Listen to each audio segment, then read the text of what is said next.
Directorate here in the Prime Minister's office. I will take a few questions after a couple of very brief points to share with you. Please put your questions in the chat of this Zoom with your name and your outlet. It is Sunday, October 19th, and today is the 744th day Hamas has continued to hold on to our hostages inside of the Gaza Strip. It has been 6 days since the return of our 20 living hostages. Some of their stories are now emerging, accounts that are harrowing, deeply disturbing, and impossible to ignore. Let me share with you some of this testimony shared with the Prime Minister by these hostages. Survivors describe being locked in cages for nearly 2 years, held alongside corpses, fed only spoonfuls of rice, kept in near total isolation.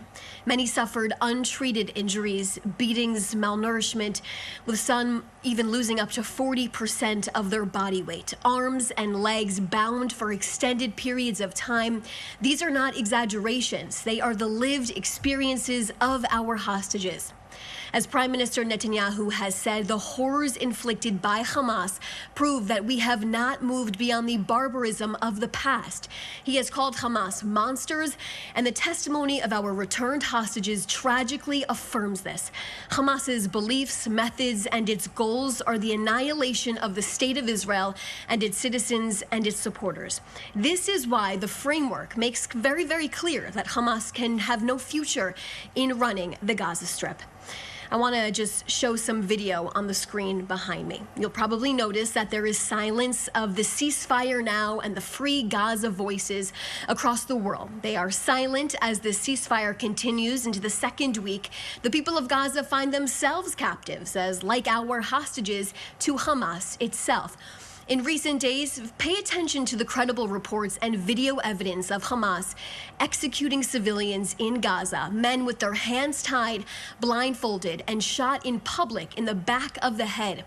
These are not actions of a resistance, very clearly so. They are the acts of a terror regime enforcing absolute control for those who do not comply with their Islamist jihadi beliefs. The international community must recognize what we are dealing with here, a violent jihadi organization that not only targets Israelis, but terrorizes its own people. Just take a look at all of this on the screen behind me, beating people with a circle of people surrounding them in a city right here. Now, the government released this video of armed, masked men dragging Gazans and then beating them. We want to know where the outrage is and why this has not made headlines across the world. Where are the UN resolutions that demanded an end to the violence and the emergency sessions calling for Hamas to end its reign of terror? The silence speaks louder than words here. Today, the IDF announced terrorists fired an anti-tank missile and gunfire towards our troops operating in the area of Rafah to dismantle terrorist infrastructure, all in accordance with the ceasefire agreement. Now, in response, the IDF began striking in the area to eliminate the threat. Just before I came on here, we actually released a statement following Hamas's violation of the ceasefire that the Prime Minister held a consultation with the Defense Minister and the heads of the security establishment and instructed them to act forcefully against terrorist targets inside of the Gaza Strip. Now, as this savagery continues, so does our fight for the release of our deceased hostages. The 72-hour window, which Hamas agreed to under President Trump's plan that we're currently in, has expired, where the terror group was supposed to release all of our hostages at one time. It has expired by a week now. Now, just this morning, the Prime Minister demanded the release of all 16 of our hostages' remains that are in Gaza still. Over the weekends, Hamas released the bodies of 3 of our deceased hostages. Eliyahu Margalit, who was feeding his beloved horses on Kibbutz Nir Oz on the morning of October 7th, when he was murdered and his body was kidnapped into Gaza. And Ronen Engel, who was murdered while his family was in their home. He was defending them from terrorists that infiltrated their house on Kibbutz Nir Oz on the morning of October 7th. And just this afternoon, the body of a Thai hostage, Sontai Okarsri, was also identified. He was murdered on the morning of October 7th while in the orchards of Kibbutz Be'eri. His body was later kidnapped into the Gaza Strip. Now, may their memories forever be a blessing. Hamas knows where our hostages are located inside of the Gaza Strip. We are aware that when Hamas feels the pressure from Israel and the United States, they start to return more of our hostages' remains. Let's reiterate the facts here. Hamas is required to uphold its commitments to the mediators, including President Trump, to return our remaining hostages as part of this agreement. The Prime Minister has made it abundantly clear there will be no compromise, and Israel will spare no effort until all of our fallen hostages are home. There are 16 more hostages that need to be returned. Now, Prime Minister Netanyahu submitted for government approval today the permanent name of this war as the War of Redemption, in Hebrew known as Milchemet Hatkuma. It was approved by the government. It comes as Israel marks 2 years since a terrible disaster, where we remember how we started in times of tragedy and how we rose up dramatically on our feet, dynamically, and on our feet, and returned intensive war to our enemies.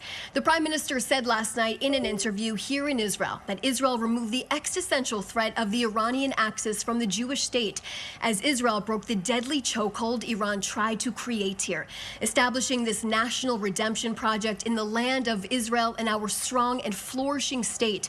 Prime Minister Netanyahu said on the third day of the war that we will change the face of the Middle East, and that's exactly what we did, which was made possible by three things: the sacrifice and bravery from our heroic soldiers on all fronts, the decisions led by the Prime Minister and the government, and the special relationship between the Prime Minister and President Trump, who helped us in the second half of the war.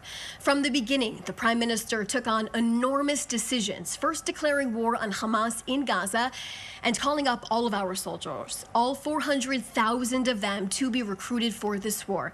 Decisions such as waiting to launch the operation in Lebanon against Hezbollah instead of being spread out on multiple fronts. The Prime Minister's defiance on going into Rafah with or without the support from the Biden administration, and taking out the heads of Iran's axis like Sinwar and Nasrallah, the Beeper operation in Lebanon, and the historic operation against Iran's nuclear program in direct coordination with President Trump. The Prime Minister says this is a war of redemption of our people as a direct continuation of the war of independence. I'll take a few questions right now.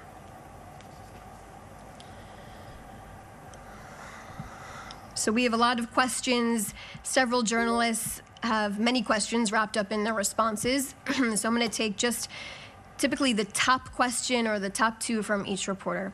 So this is from Joel Pollack from Breitbart News. Would you say that Israel has won the war? I laid out my answer to that, Joel, specifically talking about the incredible achievements that Prime Minister Netanyahu has gotten us to this point, all of the achievements inside of Gaza, when it comes to even the Houthis, when it comes to Hezbollah in Lebanon, in addition to Iran, the incredible achievements President Trump and Prime Minister Netanyahu got us to the point when it comes to Iran's nuclear system and program over there. So when it comes to your question, like I said, laying out all of the achievements that got us to this point in time where we are right now. Going to your second question, Joel, if Israel feels the need for strong military action against terrorists in Gaza, as the Prime Minister said, does that mean that the ceasefire is over? Israel has continued to fulfill their side of the ceasefire, as we have continued to say over and over and over again for the last week now. And I will point you to the direction of Hamas, who has still not released the bodies of all of our hostages. Remember, like we said at the beginning of the ceasefire, we were expecting all of our hostages to come out at one time, all 48 of our hostages. And here we are 1 week later, and we still have 16 bodies that we need to get back from Hamas that are still inside of the Gaza Strip. But specifically, when it comes to the question about the terrorists inside of Gaza, I want to just reiterate the statement that was published by the Prime Minister's office before I got on here, that Hamas's violation of the ceasefire, the Prime Minister actually held a consultation with the Defense Minister and the heads of security establishment and instructed them to act forcefully against terrorist targeting in the Gaza Strip. This is in reference to an incident that took place in the Rafah area inside of the Gaza Strip. Lior Soroka from the Washington Post: were any soldiers injured in the attack inside of Gaza today, I will refer that question to the IDF. This is Alexander Cornwell from Reuters. Hamas has said it remains committed to the ceasefire and denies any knowledge of any incident in Rafah. Well, first off, just for journalists to even have communication with Hamas, of course you know, Alexander, they are lying. They have not fulfilled their side of the ceasefire. And it's a simple reason. As we continue to say, I've stood up here for the last week to tell you that not all of our hostages are back. And we're waiting for 16 bodies. This was a commitment that was made under the first phase of this plan, Trump's plan to get us to this point where we are today, and we are waiting for Hamas to follow through with that. In terms of this other question you're asking, Alexander, does the Israeli government believe that those who opened fire on Israeli soldiers were Hamas militants? Refer you back to the statement that I just read about the incident. I am going to your next question. Given the presence of multiple armed groups in Gaza, how does Israel view Hamas's responsibility for ensuring that all factions adhere to the terms of the ceasefire? Well, first off, Hamas should also be adhering to all the terms of the ceasefire. We are still waiting, like I continue to say, day after day, we're waiting for them to fulfill their side of this agreement. But just to talk about the horrific videos we continue to see out of the Gaza Strip of people being executed in the streets by the Hamas terror group are despicable. It just shows what we have been faced with for the last 2 years, the grotesque way this terror group actually acts against their own people inside of the Gaza Strip. This is who Hamas is. So, you know, for all the journalists that clearly have a communication line to them, my question back to you is, why don't you ask Hamas why they're doing this to their own people inside of the Gaza Strip? This is James Marlowe, an independent broadcast journalist. In an interview with Reuters, a senior Hamas official said Hamas will not hand over its weapons and that Hamas always intended only a temporary ceasefire with Israel. My response to that is that Hamas accepted the terms of this plan that we are currently under, and the 20-point plan outlines that Hamas needs to demilitarize. All of Gaza needs to be demilitarized. Hamas needs to be disarmed, and that Hamas will have no future role in the governance of the Palestinian people inside of the Gaza Strip. Yael Ben-Horin from Agencia EFE, do you consider today's events in Gaza the official resumption of the war? I gave a statement that the Prime Minister's office put out just a little while ago, speaking about this incident that happened. Lazar Berman from the Times of Israel. On October 9th, you said all of the Prime Minister's objectives have now been achieved. With Hamas holding onto the majority of the slain hostages and saying that they won't disarm, is that still your assessment? So to talk about that, like I said, in terms of the 20-point plan, all of this has been approved on all sides by all parties that Hamas needs to be demilitarized. They will have no part of governing the Palestinian people in the future. But like I continue to say, we are waiting for Hamas to fulfill their side of this ceasefire agreement to release all of our hostages that are still in captivity at this point in time, which is 16 bodies. And I outlined earlier in this briefing what our 20 living hostages have been able to convey about their experiences in captivity. I want all journalists to really understand those stories and understand really what our hostages went through and how horrific this terror group is, that is clearly holding their own people captive inside of the Gaza Strip. And you can see the enormous amount of violence that is happening to their own people inside of the Gaza Strip as well. This is Hilde Gran from TV2 Norway. Are the airstrikes happening within the yellow line? Are there civilians in the area? In terms of any airstrikes inside of the Gaza Strip, we are currently in a ceasefire, like we continue to say, but if there is a threat to our soldiers inside of the Gaza Strip, they are allowed to, of course, protect themselves and do what is needed to do. Just going through the rest of these questions.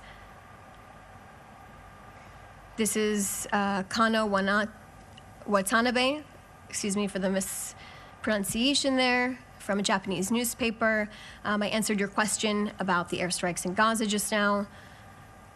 Jean from PBS, you want us to report on the happenings inside of Gaza, but you don't allow us as independent journalists to go inside of the Gaza Strip.